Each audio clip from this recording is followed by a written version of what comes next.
In the heart of Enugu, a city pulsing with the rhythm of ambition and the hum of kikine peps weaving through streets, there lived a young man named Obinna, whose life was a testament to the ceaseless search for purpose.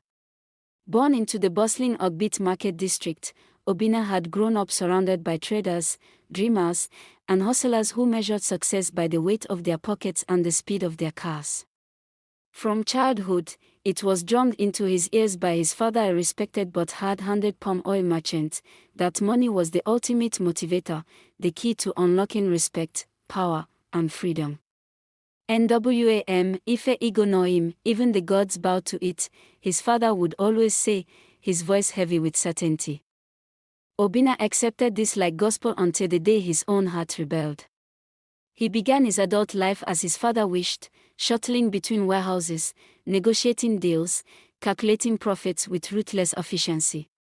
He dressed sharp, drove a second-hand Lexus, and had the crisp confidence of a man climbing the rungs of wealth.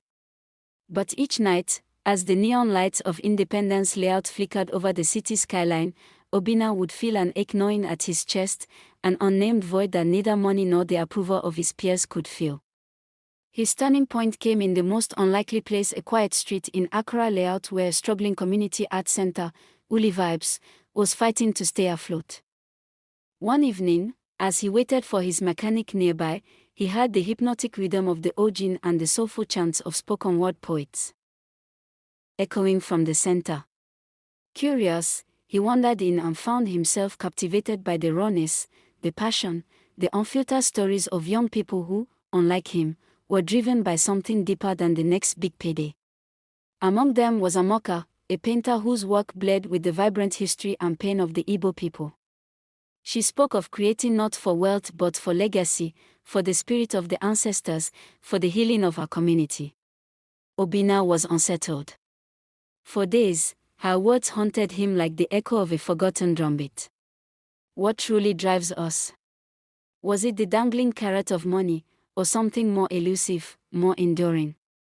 Drawn back to Uli Vibes again and again, Obinna began to rediscover parts of himself long buried under the weight of expectations. He started volunteering, at first just helping to organize small exhibitions, then sponsoring art classes with his own money, not for profit, but for the sheer joy of seeing young talents bloom.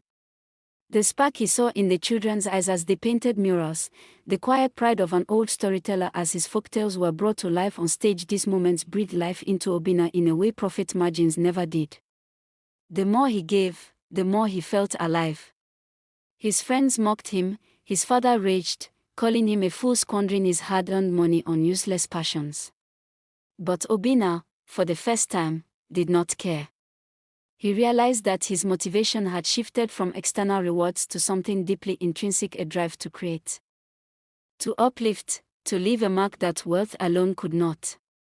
The art center flourished, becoming a vibrant hub where the stories of the East of colonial struggles, Biafran resilience, and Igbo pride were told through graffiti, dance, and poetry that spilled into the streets, painting the grey city in color and courage.